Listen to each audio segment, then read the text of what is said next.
إن الحمد لله نحمده ونستعينه ونستغفره ونعوذ بالله من شرور أنفسنا ومن سيئات أعمالنا من يهده الله فلا مضل له ومن يضلل فلا هادي له وأشهد أن لا إله إلا الله وحده لا شريك له وأشهد أن محمدًا عبده ورسوله يا أيها الذين آمنوا اتقوا الله حق تقاته ولا تموتن إلا وأنتم مسلمون يا أيها الناس اتقوا ربكم الذي خلقكم من نفس واحدة وخلق منها زوجها وبث منهما رجالا كثيرا ونساء واتقوا الله الذي تساءلون به والأرحام إن الله كان عليكم رقيبا يا أيها الذين آمنوا اتقوا الله وقولوا قولا سديدا يصلح لكم أعمالكم ويغفر لكم ذنوبكم ومن يطع الله ورسوله فقد فاز فوزا عظيما أما بعد فإن أصدق الكلام كلام الله وأحسن الهدي هدي محمد صلى الله تعالى عليه وسلم وشر الأمور محدثاتها وكل محدثة بدعة وكل بدعة ضلالة وكل ضلالة في النار من يطع الله ورسوله فقد رشد واهتدى ومن يعص الله ورسوله فقد ضل وغوى اللهم صل على محمد وعلى آل محمد كما صليت على إبراهيم وعلى آل إبراهيم إنك حميد مجيد اللهم بارك على محمد وعلى آل محمد كما باركت على إبراهيم وعلى آل إبراهيم إنك حميد مجيد سبحانك لا علم لنا إلا ما علمتنا إنك أنت العليم الحكيم رب اشرح لي صدري ويسر لي أمري واحلل عقدة من لساني يفقه قولي أعوذ بالله من الشيطان الرجيم من همزه ونفخه ونفسه بسم الله الرحمن الرحيم إن الذين قالوا ربنا الله ثم استقاموا تتنزل عليهم الملائكة ألا تخافوا ولا تحزنوا وأبشروا بالجنة التي كنتم توعدون نحن أولياؤكم في الحياة الدنيا وفي الآخرة ولكم فيها ما تشتهي أنفسكم ولكم فيها ما تدعون نزلا من غفور رحيم.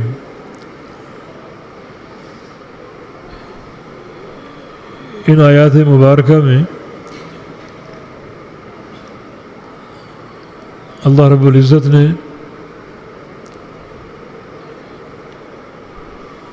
استقامت کا ذکر کیا ہے.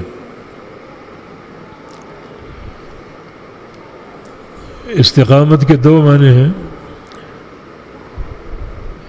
ایک جم جانا اور دوسرا بالکل سیدھا ہو جانا. اور یہاں دونوں معنی مراد ہیں. بالکل سیدھے ہو جائیں اور جم جائیں اور اپنے عمل میں ایک تسلسل پیدا کر لیں.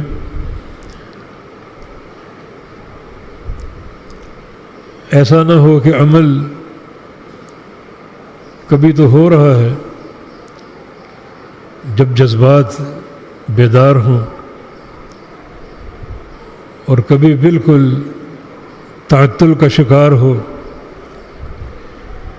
یہ چیز استقامت کے خلاف ہے۔ جم جانے کا معنی یہ ہے پھر وہ عمل ہمیشہ اختیار کیا جائے،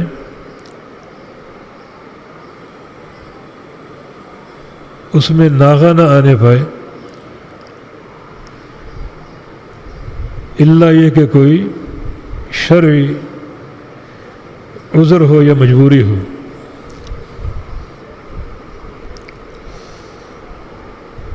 نبی علیہ السلام ایک دعا کیا کرتے تھے، اللہم انی اعوذ بک من الحور بعد الکور، یا اللہ میں تیری پناہ میں آتا ہوں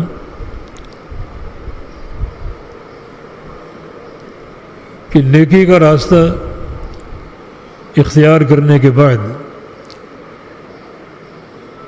برائی کی طرف مائل ہو جاؤں، یا نیکیاں اختیار کرتے کرتے انہیں چھوڑ بیٹھوں،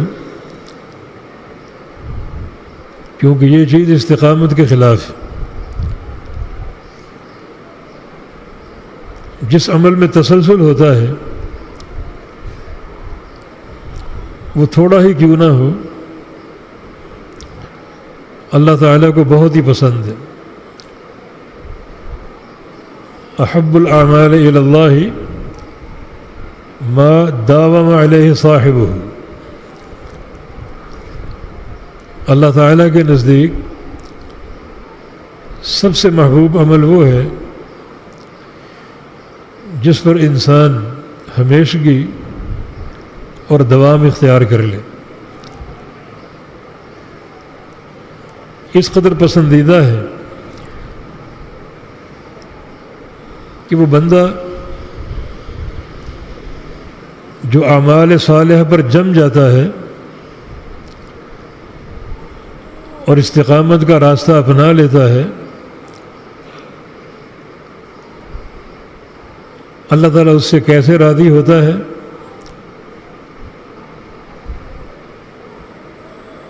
اس کے ساتھ کس قسم کا سلوک ہے اللہ رب العزت کا، ایک مقام ملاحظہ ہو۔ ان بندوں کا ذکر اللہ پاک نے فرمایا جو مختلف گناہوں میں ملوث ہوتے ہیں،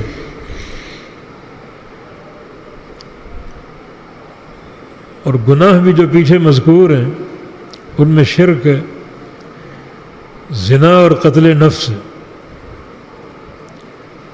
یہ بڑے بھیانک گناہ ہیں۔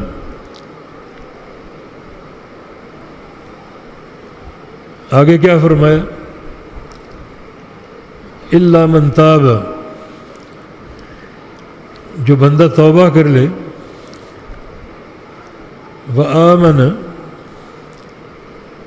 اور اپنے ایمان کو مضبوط اور مستحکم کر لے،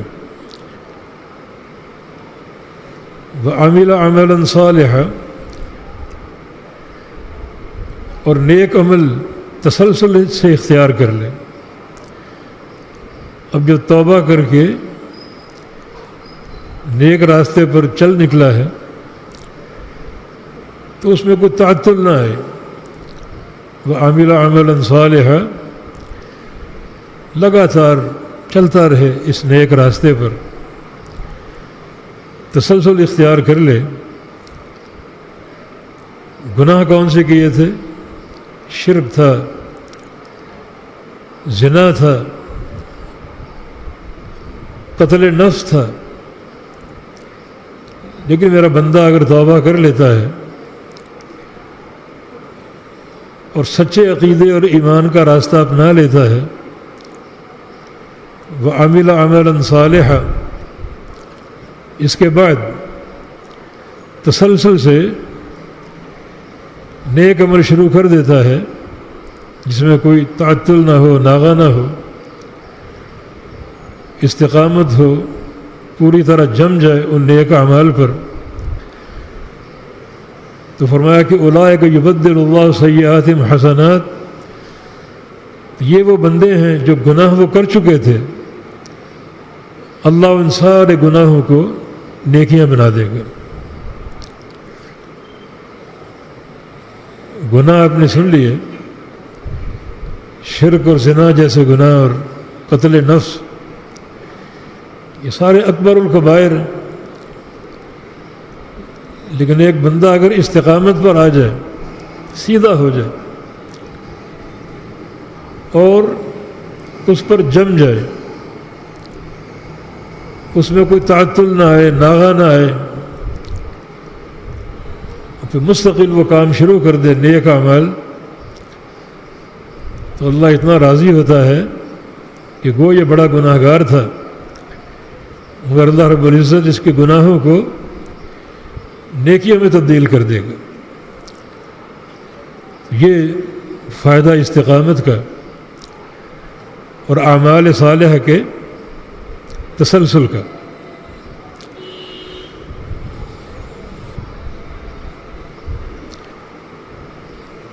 تو نبی علیہ السلام کی جو دعا ہے، اللہم انی اعوذ بک من الحور بعد الکور، کہ میں نیکیوں پر چلتے چلتے نیکیاں چھوڑ بیٹھوں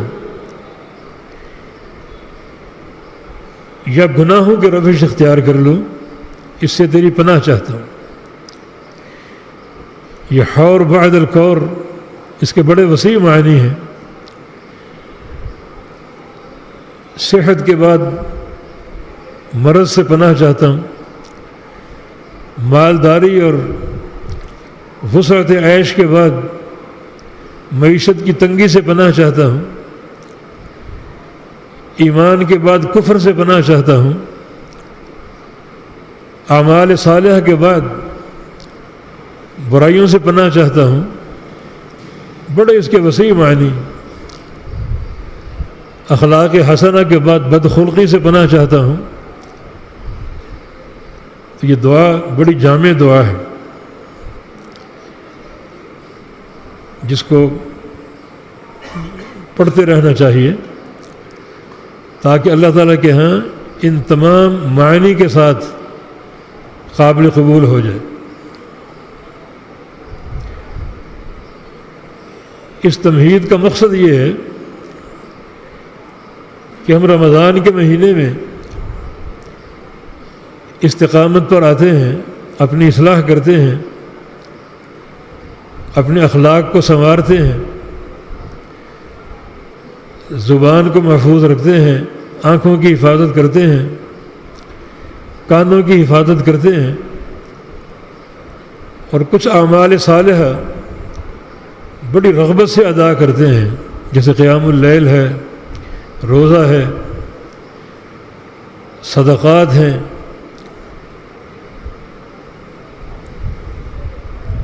یہ بہت سے اعمال صالحہ، قرآن پاک کی تلاوت ہے، بڑے شوق اور ذوق سے یہ سارے اعمال انجام دیتے ہیں، اور اگر رمضان کے بعد ان اعمال کو چھوڑ دیں، ایک تو یہ تقویٰ کے منافی ہے، اور دوسرا جو نبی علیہ السلام کی دعا ہے، اللہم انی اعوذ بک من الحور بعد الکور، اس دعا کے تقاضے بھی یہاں نظر نہیں آتے۔ اگر ہم اس مہینہ کے گزرنے کے بعد ان اعمال کو چھوڑ بیٹھیں، بلکہ اعمال کو چھوڑنے کے ساتھ ساتھ گناہوں کی طرف مائل ہو جائیں، یہ چیز استقامت کے خلاف ہے، اور اللہ تعالیٰ کو استقامت ہی پسند ہے۔ تو اللہ رب العزت کو اپنے بندوں سے جو عمل پسند ہے وہ استقامت ہے، اس لیے ایسے بندوں کی تعریف کی گئی، ان الذین قالوا ربنا اللہ ثم استقاموا، جن لوگوں نے کہا کہ اللہ ہمارا رب ہے اور اس کے رب ہونے کے تقاضے پورے کیے۔ رب کا معنی پالنے والا، جب یہ عقیدہ بن جائے کہ اللہ پالنے والا ہے، تو پھر ایک انسان اگر حرام کماتا ہے تو اس کا معنی اللہ تعالیٰ کو رب ماننے کے عقیدے میں جھول ہے۔ جب وہ پالنے والا ہے تو حرام معیشت کا کیا معنی؟ اور یہ چیز بندے کی اصلاح کی بنیاد ہے۔ ثم استقاموا، اور پھر وہ استقامت اختیار کر لیں، سیدھے ہو جائیں، اللہ تعالیٰ کو مان کر سیدھے ہو جائیں۔ سیدھے کیسے ہوں؟ جب اللہ تعالیٰ کو مان لیا تو جس اللہ کو مانا ہے اس اللہ نے نماز فرض کی ہے، زکوٰۃ فرض کی ہے، روزے فرض کیے ہیں۔ اگر یہ کام انجام دیتے ہو تو آپ نے اللہ کو رب مانا ہے، اور اگر یہ کام انجام نہیں دیتے تو اللہ تعالیٰ کو رب آپ نے نہیں مانا۔ تو اس بنیاد پر سیدھے ہو جائیں اور استقامت اختیار کر لیں، اس راہ پر تسلسل سے چلیں، لگاتار چلتے رہیں۔ تو ایسے بندوں کے لیے کیا اعزازات ہیں، کیا انعامات ہیں۔ تتنزل علیہم الملائکہ، اللہ کے فرشتے ان پر اتریں گے ان کی موت کے وقت، جو کہ سب سے ایک مشکل گھڑی ہوتی۔ لا تتمنوا الموت فإن هول المطلع شدید، موت کی تمنا مت کیا کرو کیونکہ اگلے جہان میں جھانکنا بڑا خطرناک یہ منظر ہے۔ اس وقت اگر اللہ اپنے فرشتے بھیج دے بشارتوں کے ساتھ، خوشخبریوں کے ساتھ، تو یہ ایک جو گمبھیر وقت ہے بڑا آسان ہو جائے گا۔ لیکن یہ کن کے لیے؟ جو اللہ کو رب ماننے اور رب ماننے کے سارے تقاضے پورے کریں، تو ان پر فرشتے اتریں گے۔ اللہ تخافوا ولا تحزنوا، تم مت ڈرو اور نہ غم کرو۔ ڈرنے کا تعلق مستقبل سے ہے اور غم کا تعلق ماضی سے ہے۔ کوئی ماضی میں افسوسناک حادثہ ہوا ہو اس کا غم ہوتا ہے، اور مستقبل میں کسی چیز کا اندیشہ ہو تو اس کا خوف ہوتا ہے۔ تو ایسے بندوں کا ماضی بھی محفوظ ہے، مستقبل بھی، نہ تم پر کوئی خوف ہے اور نہ کوئی غم، نہ کوئی حزن، نہ کوئی ملال۔ وَأَبْشِرُوا بِالْجَنَّةِ الَّتِي كُنْتُمْ تُوعَدُونَ، اور جس جنت کا تم سے وعدہ کیا جاتا تھا اسے پا کر خوش ہو جاؤ۔ تمہاری مہمان نوازی جنت میں ہوگی۔ حدیث میں آتا ہے کہ بعض بندے جب قبر میں دفن ہوتے ہیں اور فرشتوں کے سوالوں کا صحیح جواب دے دیتے ہیں تو نادى مناد من السماء ان قد صدق عبدی فافرشوا له من الجنہ، آسمان سے ندا آتی ہے، اللہ تعالیٰ پکارتا ہے کہ میرا یہ بندہ سچا ہے، عقیدے کا، عمل کا، منہج کا صحیح جواب دیے اس نے، تو اسے جنت کا بستر مہیا کر دو۔ وَأَلْبِسُوهُ مِنَ الْجَنَّةِ، اور اس کو جنت کا لباس پہنا دو۔ وَافْتَحُوا لَهُ بَابًا مِنَ الْجَنَّةِ، اور جنت کے دروازے روشن دان اس کی قبر میں کھول دو۔ یہ مہمان نوازیاں اس کو حاصل ہوگی۔ وَأَبْشِرُوا بِالْجَنَّةِ الَّتِي كُنْتُمْ تُوعَدُونَ نَحْنُ أَوْلِيَاؤُكُمْ فِي الْحَيَاةِ الدُّنْيَا وَفِي الْآخِرَةِ، ہم تمہارے دوست ہیں دنیا کی زندگی میں بھی اور قیامت کے دن بھی، جو کہ بہت بڑی نعمت ہے۔ دوستی کا معنی اللہ کی رضا، اللہ کی محبتیں دنیا میں بھی حاصل ہیں اور قیامت کے دن بھی یہ دوستی اور رضا برقرار رہے گی۔ بہت بڑی بشارت ہے یہ. نحن اولیاءکم فی الحیات الدنیا وفی الآخرہ وَلَكُمْ فِيهَا مَا تَشْتَهِي أَنفُسُكُمْ. اور اس جنت میں تمہیں ہر وہ چیز ملے گی جس کی تم میں خواہش ہوگی، جس کی تم میں خواہش ہوگی. جو تمنا کرو گے، خواہش کرو گے، فوراً پوری ہو جائے گی. جو تمہارے دل میں خیال آئے گا فوراً اللہ تعالیٰ اس کو پورا کر دے گا. وہ صحیح بخاری کی حدیث ہے، ایک صحابی نے روایت کی، نبی علیہ السلام کے ارشاد گرامی کہ جنت میں ایک شخص داخل ہوگا اور اللہ تعالیٰ سے کہے گا کہ یا اللہ مجھے کھیتی باڑی کرنی. اللہ تعالیٰ فرمائے گا تجھے کہیں اس سے بہترین چیزیں دے چکا ہوں،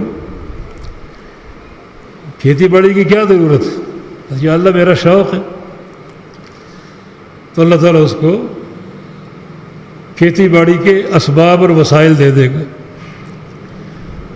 اور دنیا میں تو فصلیں 6 ماہ بعد یا سال بعد پیدا ہوتی ہیں، مگر جنت میں جو ہی وہ بیج کاشت کرے گا بڑے گھنے باغات کی صورت میں فوراً نتیجہ سامنے آ جائے گا. تو دیکھیں ایک بندے کی خواہش، میں کھیتی باڑی کرنا چاہتا ہوں.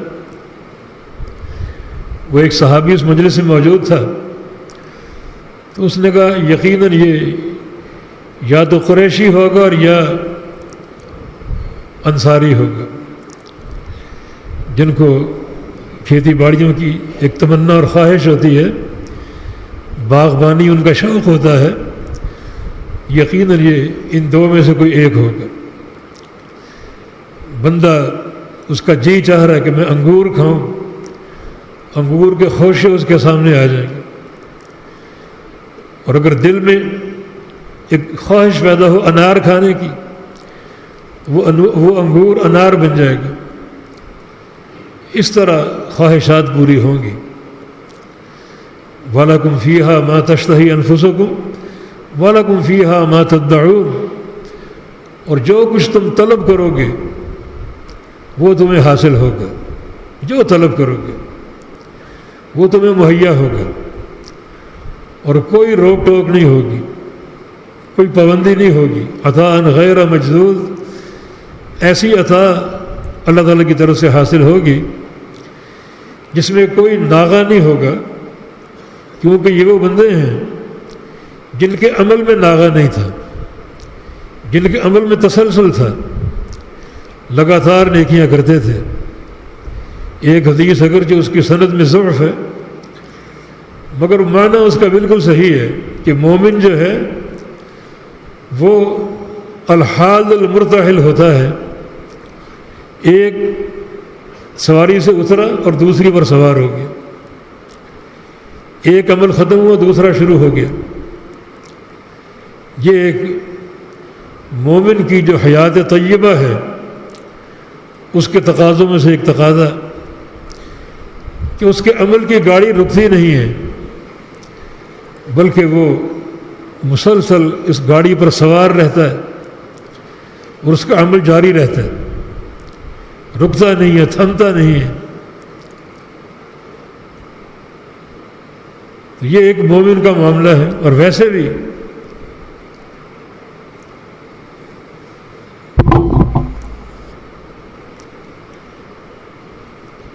ایک عمل صالح کی قبولیت کی نشانی کیا ہے؟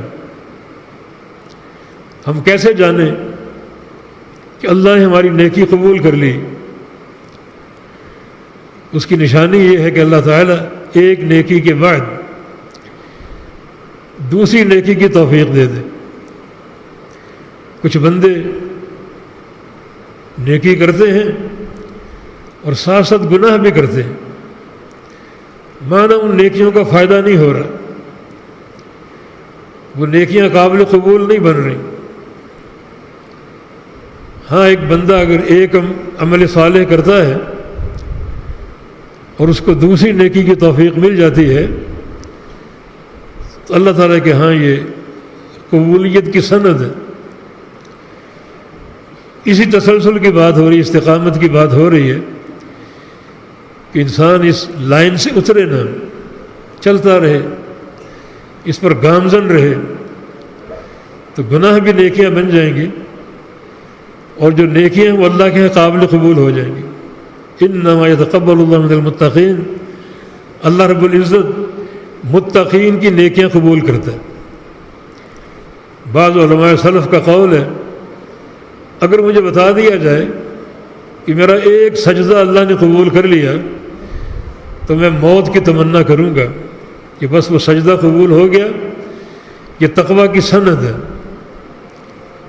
یہ قبولیت کی ایک علامت ہے، اعمال کا تسلسل، ایک نیکی پھر دوسری پھر تیسری، اور اگر نیکیاں ہوں ان میں انقطاع ہو اور ناغے ہوں، یا نیکیوں کے انجام دہی کے بعد معصیت اور گناہ ہوں، تو مانا تمہارا عمل قابل قبول نہیں بن سکا۔ تو اللہ تعالیٰ کے ہمیں اتنے وعدے جنت کا، اور بالکل بے خوف ہو جاؤ، ہر خواہش پوری ہوگی، ہر طلب پوری ہوگی، اور آخر میں نزلا من غفور الرحیم، غفور الرحیم کی طرف سے مہمان نوازی۔ اس مہمان نوازی کا معنی سارے علماء نے یہ بیان کیا ہے کہ اس سے مراد اللہ تعالیٰ کا دیدار ہے، اللہ تعالیٰ کی زیارت ہے، جو اس کی رضا پر منتج ہوتا ہے۔ جب جنت میں داخل ہو جائیں گے تو اللہ تعالیٰ ان پر جھانکے گا، مطلع ہوگا، فرمائے گا کہ یا اہل الجنہ هل ازیدکم شیئا، جنتیو تمہیں کچھ اور دوں؟ جنتی کہیں گے الم تبیض وجوہنا وتدخلنا الجنہ، کہ یا اللہ تو نے ہمارے چہرے روشن کر دیے اور ہمیں جنت کا داخلہ عطا فرما دیا، ہر نعمت میسر ہے، حور و قصور ہیں، نہریں ہیں، باغات ہیں، سونے اور چاندی کے محلات ہیں جن کا گارا مسک سے بنا ہے، اور یہ سارے جو حجر و شجر اور یہ کنکر ہیں، یہ ہیرے جواہرات ہیں، بھلا کس چیز کی کمی؟ تو نبی علیہ السلام کا ارشاد ہے کہ یکشف الحجاب، اللہ اپنا حجاب ہٹا دے گا، پردہ ہٹا دے گا۔ 14ویں کا چاند سامنے کھڑا تھا، رسول اللہ صلی اللہ علیہ وسلم نے فرمایا کہ اللہ تعالیٰ کو تم یوں دیکھو گے جیسے اس 14ویں کے چاند کو دیکھ رہے ہیں، کسی تکلیف کے بغیر، کسی کلفت کے بغیر، کوئی بھیڑ بھاڑ نہیں ہوگی کہ تم کو ایڑی تک اٹھا کے دیکھنا پڑے۔ علی الارائک ینظرون، تختوں پر ٹیک لگا کر دیکھیں گے۔ یہ صلہ کن لوگوں کے لیے ہے؟ ان الذین قالوا ربنا اللہ ثم استقاموا، اللہ تعالیٰ کو رب مان لیا، ربوبیت کے تقاضے سمجھ لیے، اور پھر سیدھے ہو گئے، اور سیدھے ہو کر جم گئے، اعمال میں تسلسل آ گیا، تو یہ ان لوگوں کا صلہ ہے جن کو اللہ تعالیٰ یہ اجر عظیم اور ثواب کثیر عطا فرمائے گا۔ رمضان بھی گزرا ہے، جو عمل ہم نے انجام دیے وہ عمل رمضان کے بعد بھی ادا ہو سکتے ہیں۔ گزشتہ خطبے میں ہم نے جنت کے دروازوں کا ذکر کیا تھا، کسی کا نام باب الصلاح ہے، نماز کا دروازہ، اور کسی کا نام باب الصدقہ، صدقہ کا دروازہ، اور کسی کا نام باب الریان، روزے داروں کا دروازہ۔ یہ کن لوگوں کو حاصل، کون لوگ اس سے داخل ہوں گے؟ مثلا باب الریان ہے، روزے داروں کا دروازہ، تو اس سے وہ لوگ داخل نہیں ہوں گے جو صرف رمضان کے فرضی روزوں پر اکتفا کر لیتے ہیں، بلکہ ان کی اس قدر روزوں سے محبت ہے کہ رمضان کے بعد بھی روزے رکھتے ہیں، نفلی روزے، اس قدر ان کو محبت، اور وہ بڑے اجر و ثواب کا باعث ہوتے ہیں۔ جیسے شوال کا مہینہ، نبی علیہ السلام کا فرمان ہے من صام رمضان واتبعه ستا من شوال فکأنما صام الدہر، کہ جو شخص رمضان کے روزے رکھ لے اور شوال کے 6 روزے رکھ لے تو اللہ تعالیٰ اس کو زمانے بھر کے روزوں کا ثواب دے گا. اور یہ عمل تسلسل کے ساتھ ہے، ہر شوال میں اس طرح کریں، ہر شوال میں. شیخ الاسلام فرماتے ہیں کہ سال میں 2 موقع ایسے آتے ہیں کہ بندہ روزے رکھتا ہے اور وہ روزے اجر کے اعتبار سے زمانے بھر کے قرار پاتے ہیں. ایک تو یہ شوال کا مہینہ، رمضان کے رکھ لیے اور شوال کے 6 رکھ لیے، یہ 36 روزے 360 روزے ہیں.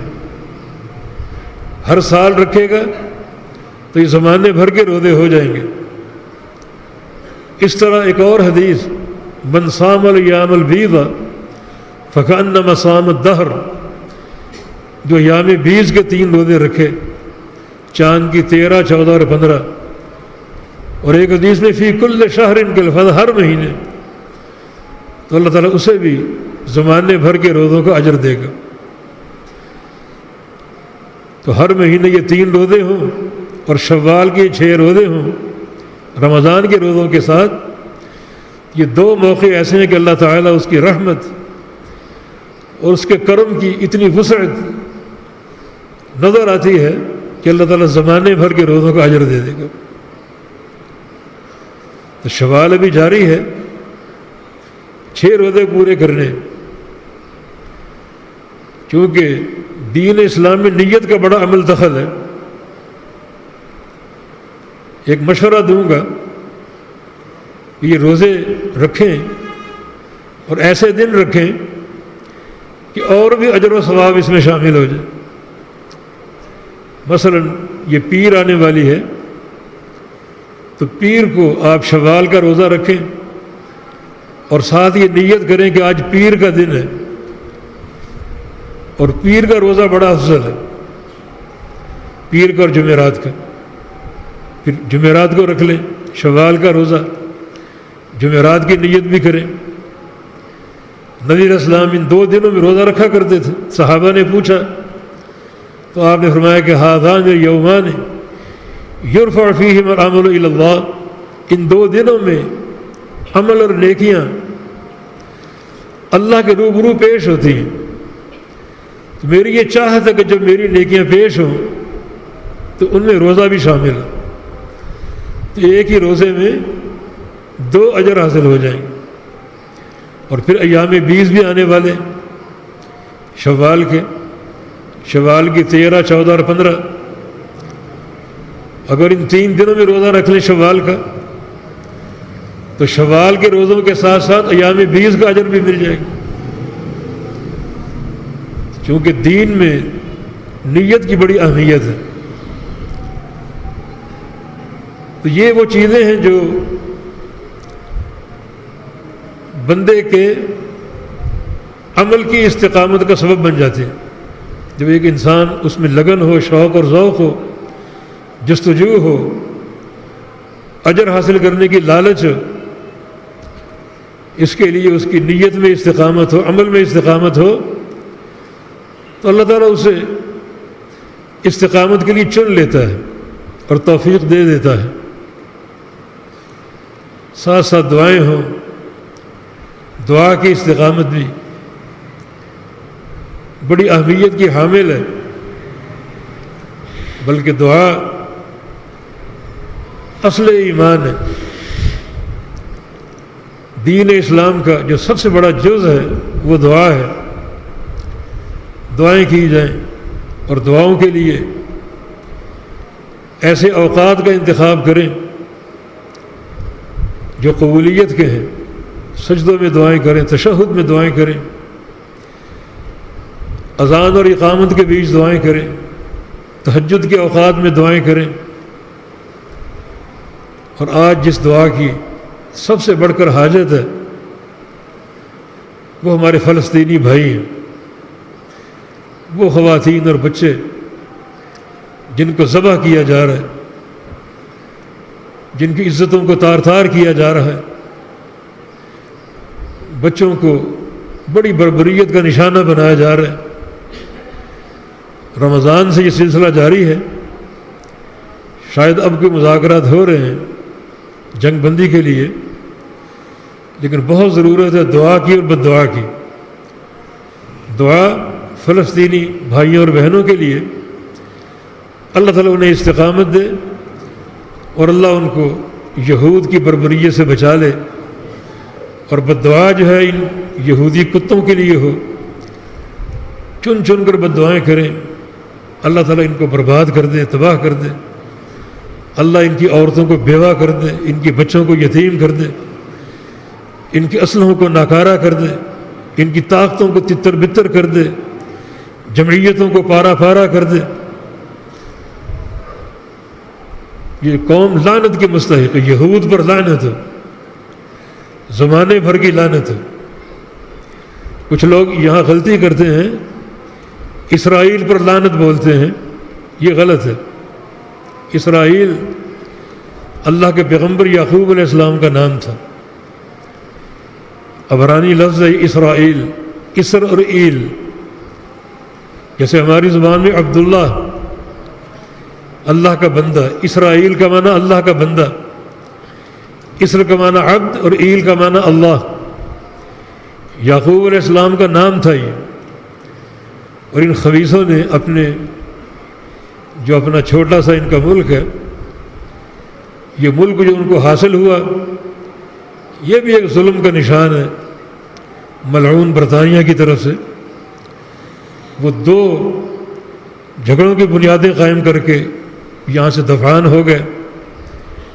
ایک ہندوستان سے جب تقسیم ہوئی تو اس بات پر اتفاق تھا کہ وہ خطے جہاں مسلم اکثریت ہے وہ پاکستان سے ملحق ہوں گے، اور ہندو اکثریت والے علاقے ہندوستان کو ملیں گے، اور کشمیر میں 95% مسلمان تھے۔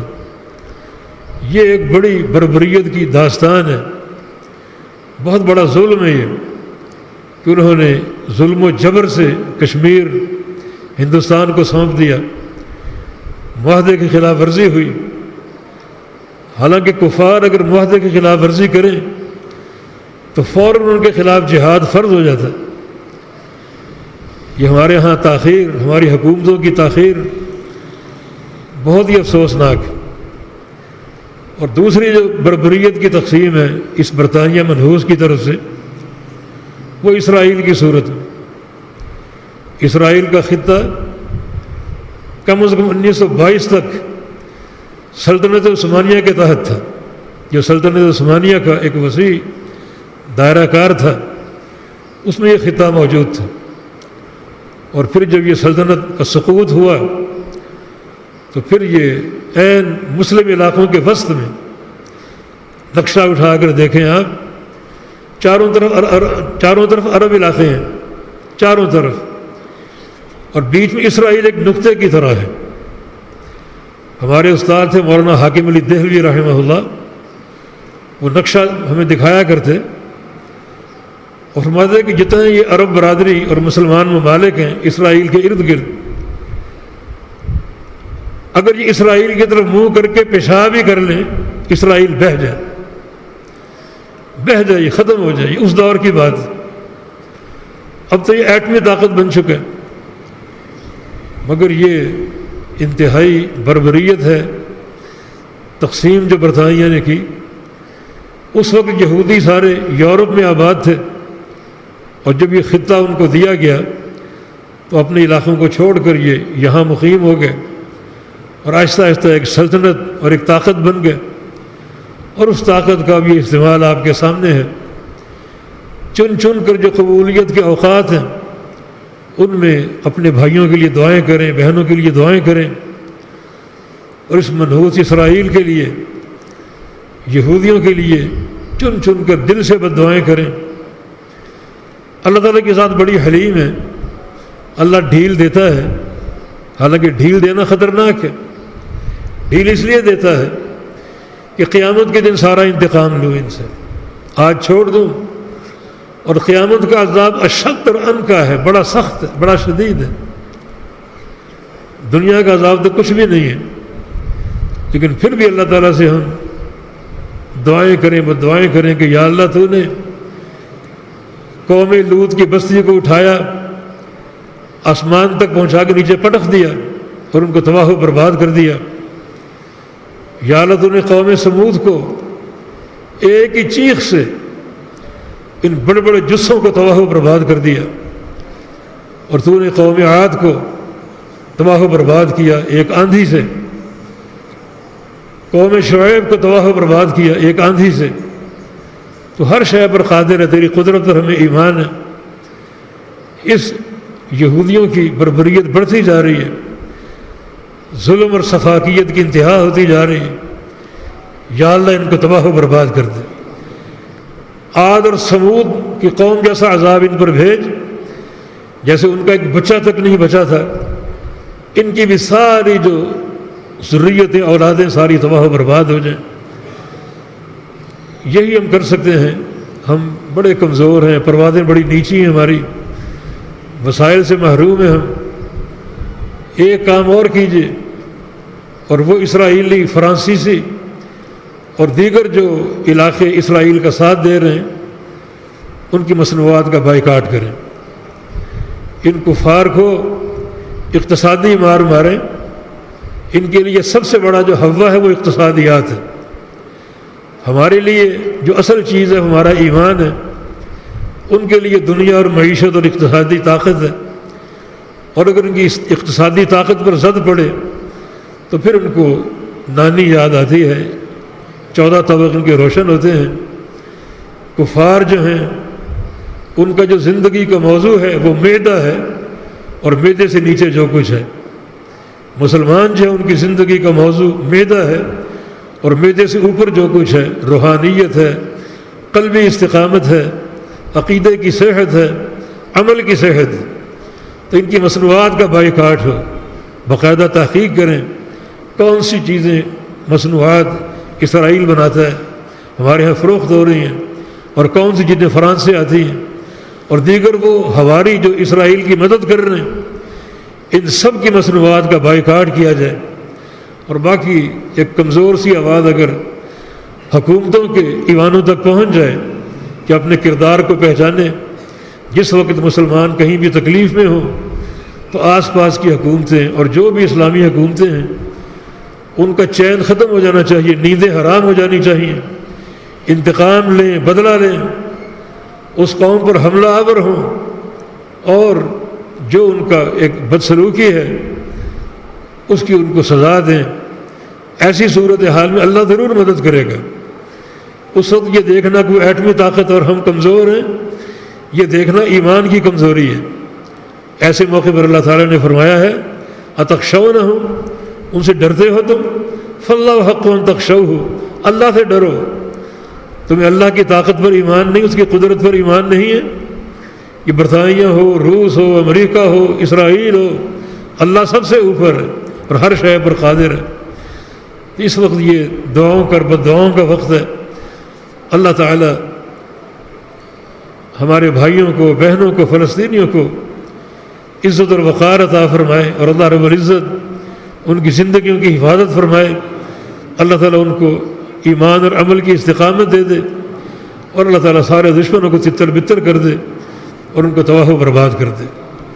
ایک سوال اکثر لوگ پوچھتے ہیں قنوت نازلہ کا اہتمام ایسے موقع پر، تو بھائی قنوت نازلہ اگر ہو تو ہر جگہ، ہر مسجد میں ہو، اور اس کا اہتمام ولی الامر کے حکم سے ہوتا ہے۔ جو وقت کا حاکم ہے وہ اعلان کرتا ہے کہ تمام مساجد میں قنوت نازلہ ہو۔ کچھ امور ایسے ہیں جن کا اعلان حکومت وقت کرتی، جس رمضان کے چاند کا اعلان ہے، عید کے چاند کا اعلان ہے، دعائے قنوت ہے، حج کا اعلان ہے، حج کی تاریخ کا اعلان ہے، تو وہ وقت کا حاکم کرتا ہے اور اس کو پھر سب کو قبول کرنا پڑتا ہے۔ تو چونکہ حکومت کی طرف سے ایسا کوئی اقدام نہیں ہے، نہ ان کو اس چیز کی کوئی ہوش ہے، نہ کوئی تعارف ہے، نہ وہ جانتے ہیں کہ قنوت نازلہ کیا چیز ہے، لیکن دعا کے چونکہ اور بھی اوقات اور ذرائع موجود ہیں، رات میں دعائیں کریں، دن میں دعائیں، ہر وقت اللہ سنتا ہے. نمازوں کے بعد دعائیں کریں، ہر وقت اللہ تعالیٰ سنتا ہے.